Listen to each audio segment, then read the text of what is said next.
for inviting me to present at the decision-making workshop. Let me see if we can.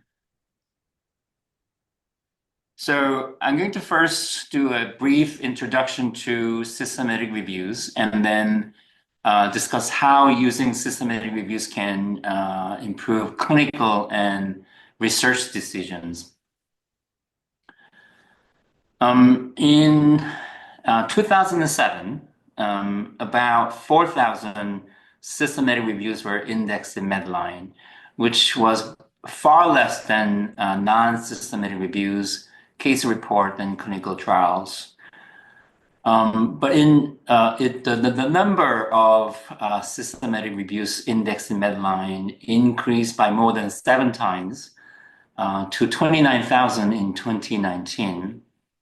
And what that meant was, on average of 80 systematic reviews per day were indexed in Medline in 2019, compared to 11 per day in 2007. So it used to be that when one of the biggest barriers to making evidence-based decisions was the lack of sound evidence from systematic reviews. Now, that is no longer the case for many clinical domains. Systematic reviews are rigorous and comprehensive analysis of existing research on a specific topic. There are key characteristics that separate systematic reviews from non-systematic reviews. The first one is that systematic reviews have explicit and focused research question typically based on PICO, which stands for Population, Intervention, Comparator, and Outcome.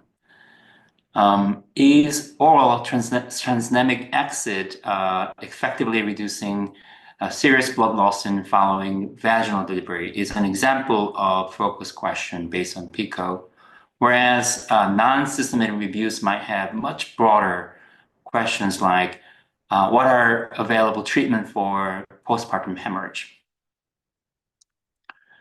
Because systematic reviews aims to provide comprehensive summary, they use comprehensive search strategies to identify existing evidence. Studies published in a journal can be searched through electronic databases, and these are some of the commonly used electronic databases in systematic review in health topics.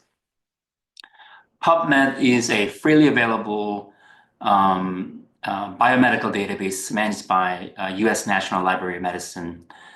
And Embase is a Europe-based biomedical database, which have substantially broader coverage than PubMed. Web of Science and Scopus are a multidisciplinary citation database. PsycInfo and Sinan are domain-specific database for mental health and nursing, whereas Liliax is a Latin American database for health literature.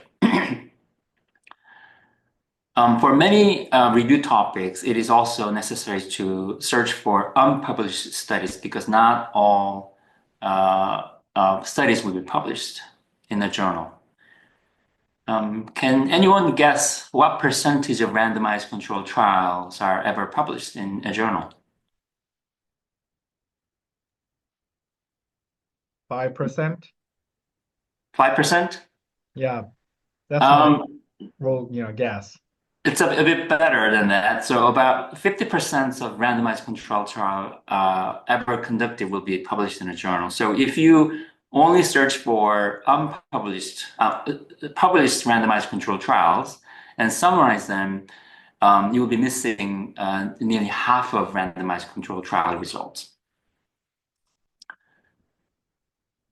Systematic reviews have clearly defined criteria for selecting studies for exclusion and inclusion. They're typically pre-specified in review protocols, and they're published in it can be published in a journal or deposited in a registry, a protocol like Prospero or Open Science Framework.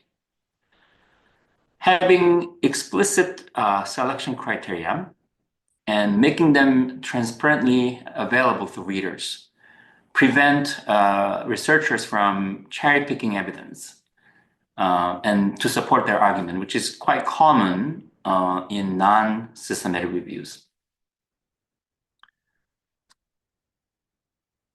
Critically appraising included study is another important step in conducting systematic reviews because the overall strength of conclusion of the review will depend upon it. If the studies included in a systematic review have serious overall risk of bias, then the review conclusion may not be reliable. On the other hand, if the studies included in a systematic review have low risk of bias, and then you can have stronger confidence in the review's conclusion. The other key characteristic of systematic review is combining information from multiple studies and generating new knowledge through evidence synthesis. And these are examples of evidence synthesis method used in Cochrane reviews. For data from quantitative studies, the ideal method is meta-analysis. But meta-analysis is not always possible from various reasons. There are other alternative methods for synthesizing quantitative data. For data from qualitative studies, thematic synthesis and framework synthesis are preferred methods for qualitative evidence synthesis in Cochrane reviews.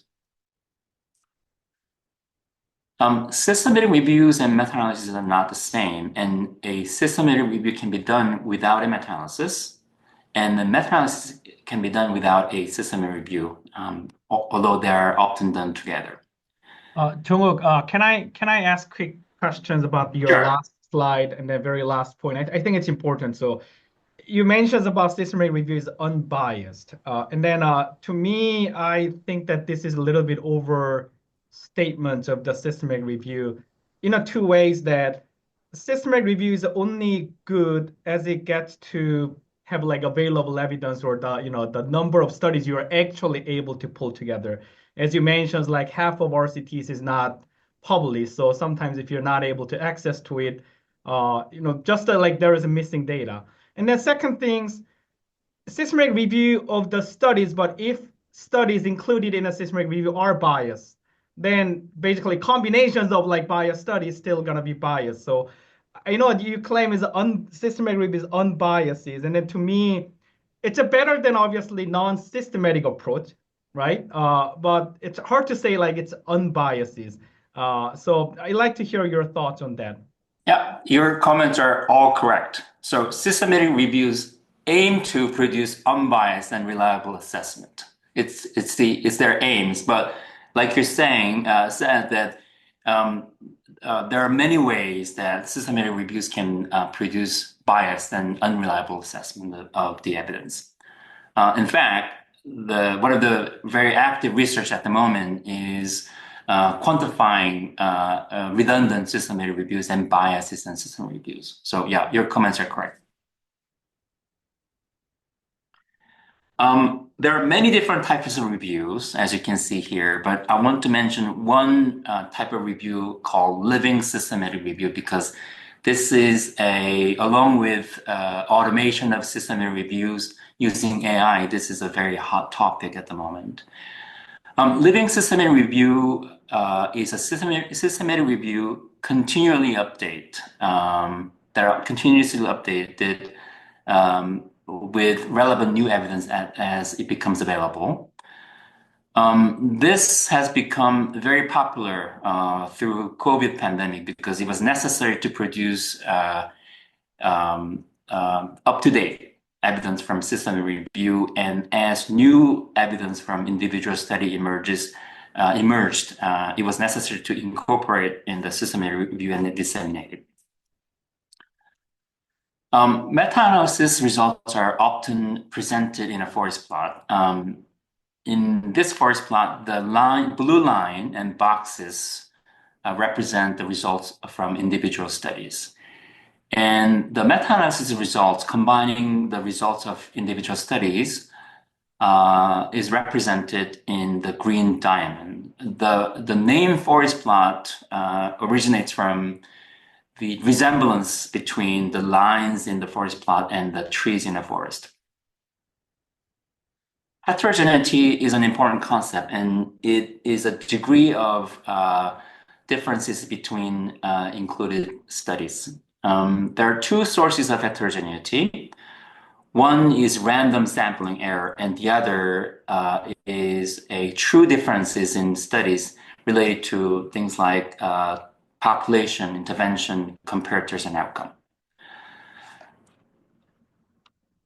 And I-squared is a preferred method for measuring and presenting heterogeneity. And it can be directly interpreted as a percentage of heterogeneity that are not due to random chance.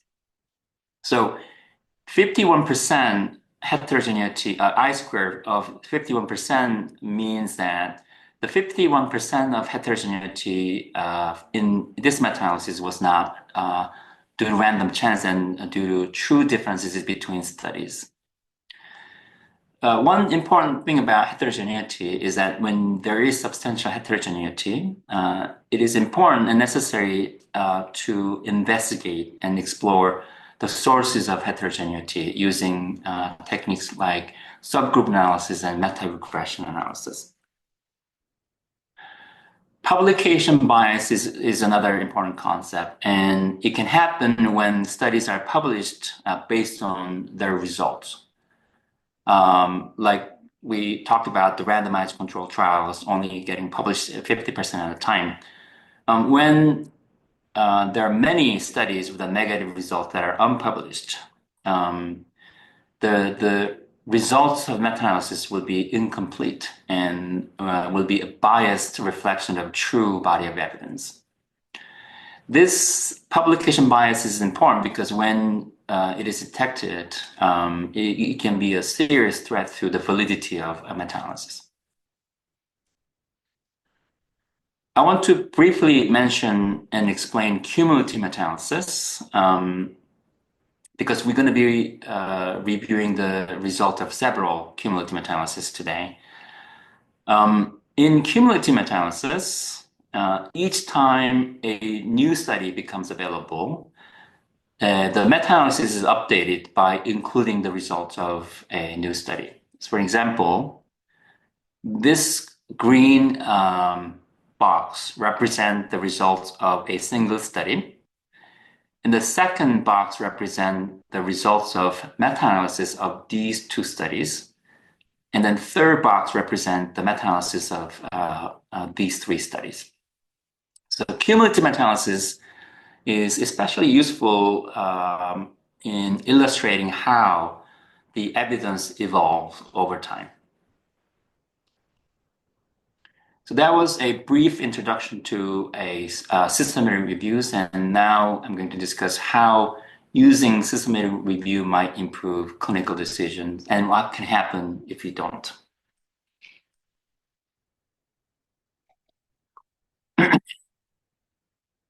Evidence-based medicine is the integration of best research evidence, patient values, and clinical expertise in making clinical decisions. David Sackett was an American scientist and physician who established a Center for Evidence-Based Medicine at the University of Oxford in 1995.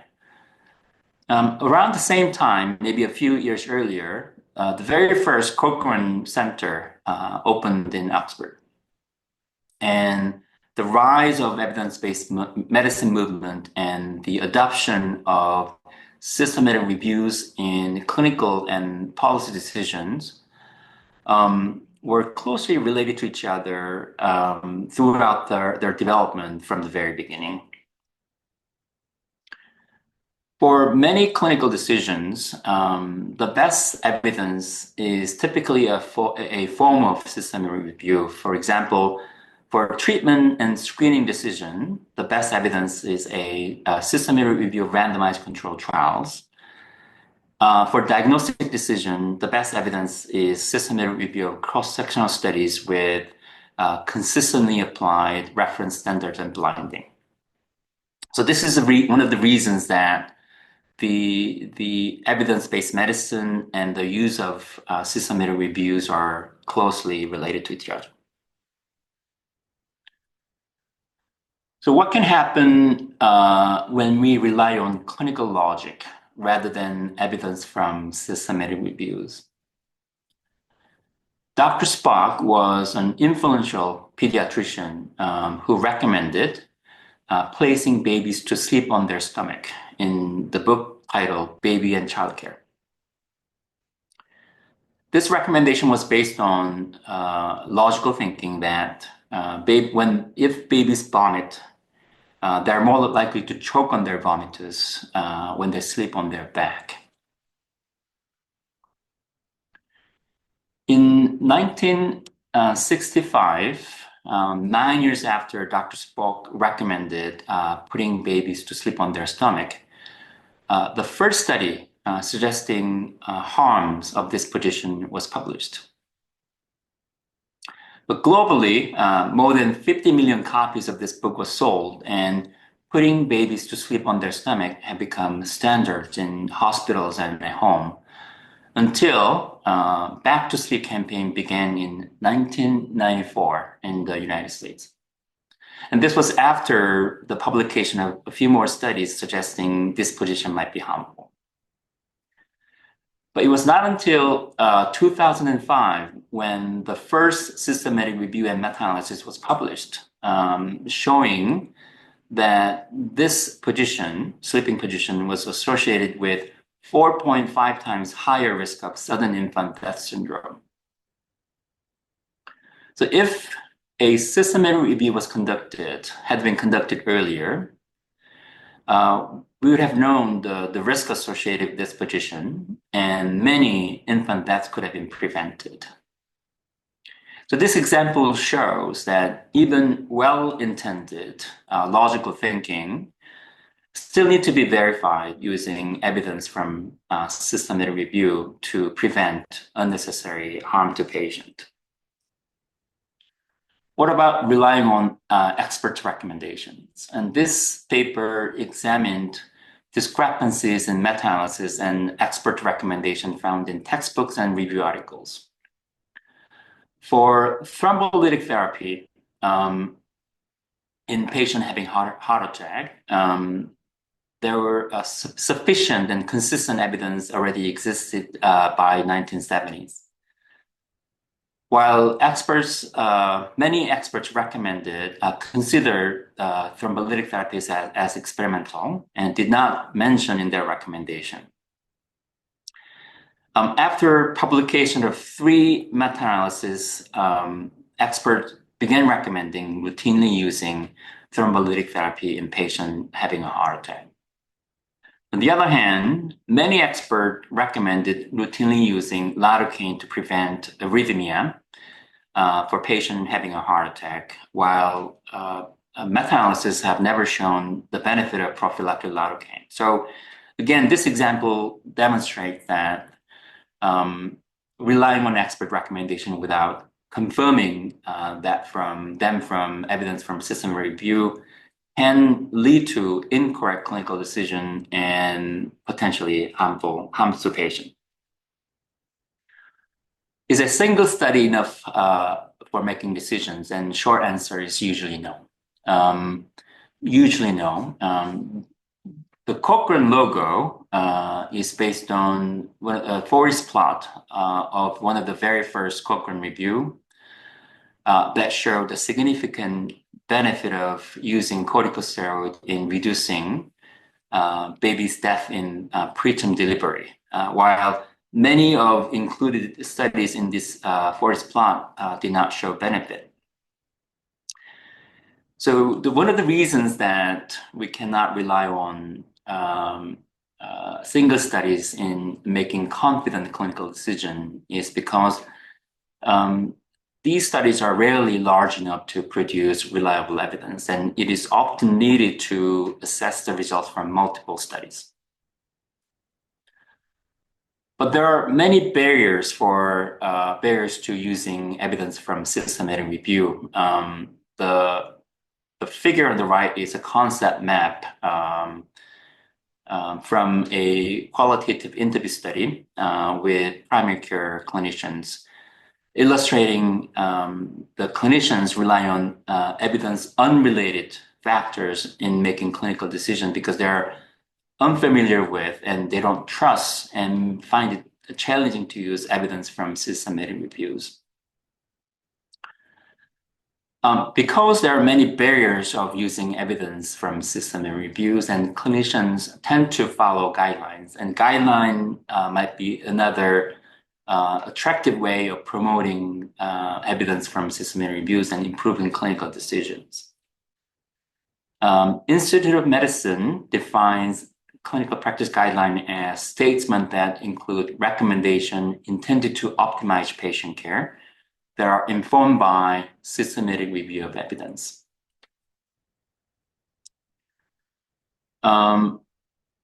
This study examined whether clinical practice guideline used systematic method to review evidence when generating guideline recommendations. They used these four criteria of having explicit question in terms of PICO, having eligibility criteria, conducting systematic search, and having process for selecting studies. Even though they used sort of a minimum criteria rather than comprehensive criteria for systematic method for evidence review, they found only 34% of guideline in this sample used systematic method to generate their guideline recommendation. So we do want to use systematic review evidence to make clinical decisions, but there are many barriers to using that. And clinical guideline might be another approach, another impactful tool for promoting evidence from systematic review to improve clinical decisions. But when following guideline, we also still need to verify whether the recommendations are based on systematic review of existing evidence. So next, I'm going to discuss how using systematic review might improve research decision and what can happen when you don't. There are many different ways that systematic reviews can improve research decision, but I'm going to focus on these three. There's a growing argument among stakeholders of research that the need for new research needs to be assessed based on systematic review. For example, the Evidence-Based Research Network is an international network of researchers founded in 2016 to promote the use of systematic review in assessing the need for new research and justifying new study using systematic reviews. The concert statement is a reporting guideline for randomized controlled trials, and it recommends the need for a new trial should be justified in the introduction section by including a reference to a systematic review of previous similar trials. The NIHR is one of the largest health research funder in the world, and it is now requiring primary research to be informed by a systematic review of existing evidence. In the United States, Agency for Health Research and Quality has developed a detailed process for identifying research evidence gaps, and transforming that evidence gaps into research needs through patient stakeholder engagement. As the concert statement recommends, we can report how the need for new research was assessed using systematic review and how a new study was justified in introduction section of manuscript. The first example is my systematic review of design, method, and reporting of impact studies. And I wrote in the introduction section that we searched Medline and found 15 systematic reviews, but we did not identify any systematic reviews that assess the design, method, and reporting of impact studies. And that was our justification of this study. The second example is a randomized controlled trial of preoperative chemotherapy in a patient with resectable lung cancer. And then the authors justify their trials because a meta-analysis found a small but not significant survival benefit of preoperative chemotherapy.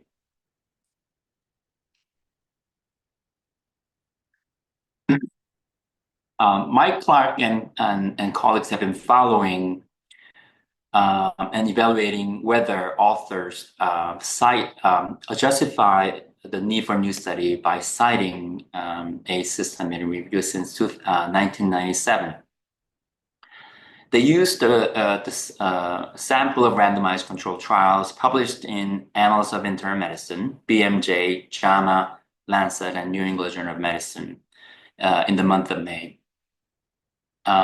They found that the proportion of randomized controlled trials that claim of being the first cite existing review or update existing review to justify the randomized controlled trial increased from 11.5% in 1997 to 70.6% in 2022, which was a significant improvement. On the other hand, Andreasen and colleagues have evaluated 3,600 clinical health research studies and found that on the average citation rate of a systematic review for justification of new study was about 42%. So it shows that there is still room for improvement in documenting the justification of new research in general health research literature. So what can happen if we do not assess the need for new research by systematically reviewing existing evidence? This is a cumulative meta-analysis of 33 randomized controlled trials of streptokinase for a patient having a heart attack. After only including 8 trials here, there was a consistent and significant reduction in mortality of streptokinase. But 25 additional trials were conducted involving 34,000 patients, including ISIS-2 trials with 17,000 participants. But adding these trial results to a cumulative meta-analysis had little impact on the odds ratio. As you can see, it doesn't change at all. So what that means is that the resources spent on conducting these trials were wasted because these trials added little knowledge to the understanding the effectiveness of streptokinase. Secondly, because these participants were patients having a heart attack, by randomizing them to receive placebo, some of these patients lost the chance to receive effective treatment, which is an ethical issue. So not assessing the need for new randomized controlled trial in this example shows that can lead to significant patient harm and wasting of limited resources.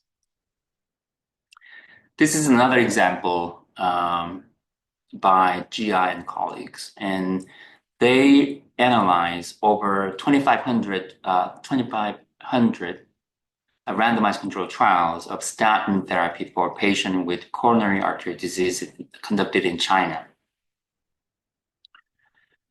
The first meta-analysis showing the benefit of using statin therapy in this patient, regardless of their cholesterol level, was published in 2004. And in 2007, American and Chinese guideline changed and recommended using statin therapy for all patients with coronary artery disease. So despite the evidence from systematic review and the adoption of that evidence in guideline recommendation, the number of randomized controlled trial of statin in this patient continue to increase. The authors conducted 3 cumulative meta-analysis of statin for patients with stable angina, unstable angina, and myocardial infarction. The results presented in red boxes are the ones that are conducted, using the ones that are conducted after Chinese guideline changed their recommendation. Because 2045 trials randomized 101,000 patients with known coronary artery disease to control group to receive placebo. There were 3,470 additional major adverse cardiac events, including 559 deaths and 973 heart attacks and 116 strokes. So again, this example shows that not assessing evidence from system review, assessing the need based on system review can lead to very serious patient harms. So let's say that we are convinced that we should be assessing the need for new research based on system review, and you are a researcher planning to thinking about conducting a randomized controlled trial comparing hospital-based rehab and home-based rehab. You search Medline, and this is the up-to-date cumulative meta-analysis that you found. If these are the results, what would you do? What is your assessment of the need for a new randomized controlled trial?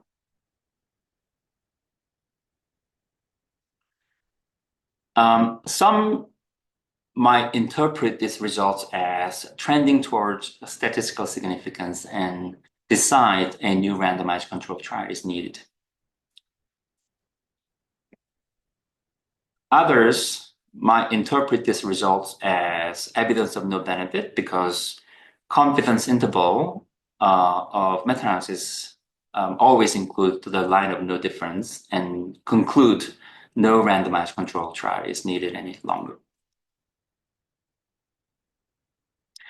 This is another example of cumulative meta-analysis of sodium phosphate and polyethylene glycol for colonoscopy prep. Do we interpret this as insufficient evidence has accumulated and continue to conduct another randomized controlled trial? Do we say enough is enough and stop conducting any randomized controlled trials? So cumulative meta-analysis are useful in demonstrating redundant research retrospectively. But using them prospectively to assess whether there's a need for new research is quite difficult. Then things get very complicated when you start factoring in things like risk of bias, publication bias, heterogeneity, etc., etc. There are no apps for that yet that you can download, but we knew that there were published tools for this. So we conducted a scoping review to summarize the range of available methods for determining the conclusiveness of systematic reviews. We found nearly 20,000 references through Medline, Embase, and Web of Science. And we also reviewed the reference list of potentially eligible papers and found 58 unique methods for these. We group them, these 58 methods, into 3 categories depending on the evidence from systematic review they assessed and their methodological approach to determining conclusiveness. And there were 3 different categories. There were mathematical methods for the conclusiveness of meta-analysis, mathematical methods for the conclusiveness of cumulative meta-analysis, and critical method for the conclusiveness of systematic reviews. And we then divide them further into several different subcategories.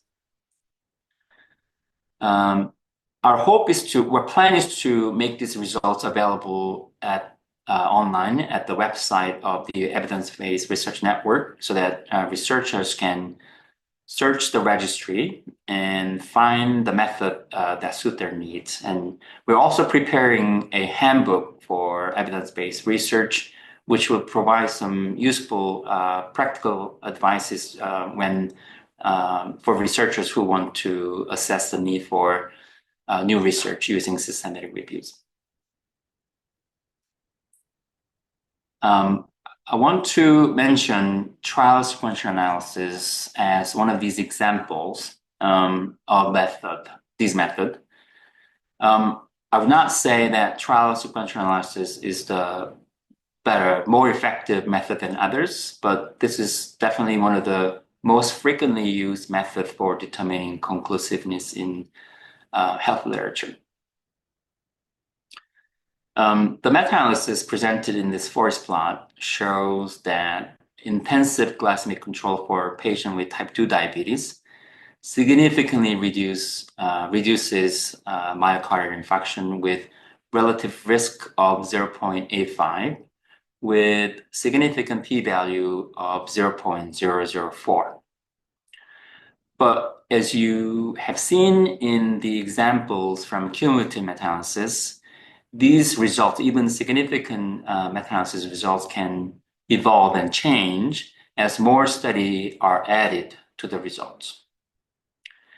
What trial sequential analysis does is evaluate whether adding more studies would change the conclusion of cumulative meta-analysis. So the figure represents the result of the trial sequential analysis. The green dotted lines represent statistical significance threshold in meta-analysis with corresponding to p-value of 0.05. These blue lines approaching that statistical significance threshold are trial sequential monitoring boundary. And these wedge-shaped boundary in the middle are futility boundaries. The cumulative Z-curve has crossed the statistical significance threshold, but never reaches the trial sequential monitoring boundary. So we can interpret this as the meta-analysis results are false positive. And as a research decision point of view, we need to conduct another more randomized controlled trials because the results are inconclusive. This meta-analysis shows that intensive glycemic control significantly increased severe hypoglycemia with a relative risk of 2.4. For this time, the cumulative Z-curve crosses both statistical significant threshold and trial sequential monitoring boundary, indicating this is true positive.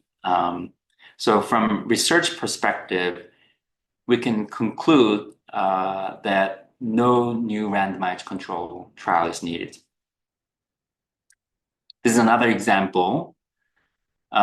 This time, intensive glycemic control had little impact on all-cause mortality.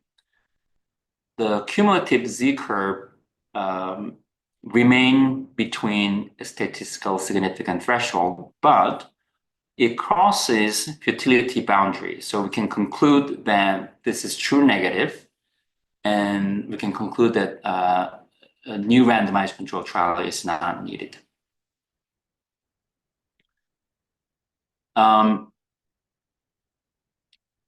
Next, I'm going to briefly discuss more advanced approach use of systematic review in helping research decisions, specifically when determining sample size and setting research priority.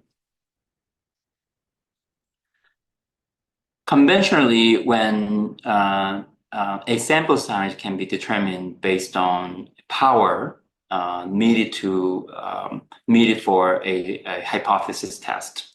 And you can use the results from meta-analysis to estimate population parameters like treatment effects. Alternatively, there's an approach developed by Alex Sutton where a new study with a specific sample size is simulated based on the results of meta-analysis. And then the meta-analysis is updated using the results of a simulated study. And by repeating this process numerous times while varying the sample size, you can determine the sample size of a new study based on power of the meta-analysis updated with the new study results. So conceptually, this is very appealing because at the planning stage of a new study, you can consider the implication of the study within the broader context of existing evidence. But technically, this can be very challenging to do. This is a project that I did with Cowley Foundation before coming to the University of Chicago. Cowley is a famous food company in Norway, well known for its spreadable cheese. The foundation provides funding for pediatric mental health research, and they have a unique goal of limiting research waste by identifying evidence gap using systematic reviews. And that was the connection between me and the funder with the same aim. And the method that we used combined cumulative meta-analysis, decision analysis, and value of information analysis. And it quantified the health benefit of conducting a new randomized control trials by considering evidence from systematic review, clinical decisions, and the financial and ethical burden of conducting a randomized control trial. This is an example of the results, one of the project, and our analysis showed that potential health benefit of conducting a new randomized control trial of anti-bullying program was about 123 million kronos to Norwegian society. And by comparing the benefit of different randomized control trial, the funders could prioritize their funding priorities by comparing the net benefit of different research. I have received a KL2 Career Development Award, which will begin in July of this year. And one of the aims in that award will use the same methodology that combines cumulative meta-analysis and value of information analysis to set research priorities for to address older adults with housing instabilities. These are some of the useful resources for evidence-based medicine and systematic reviews. and I will take any questions if you have it.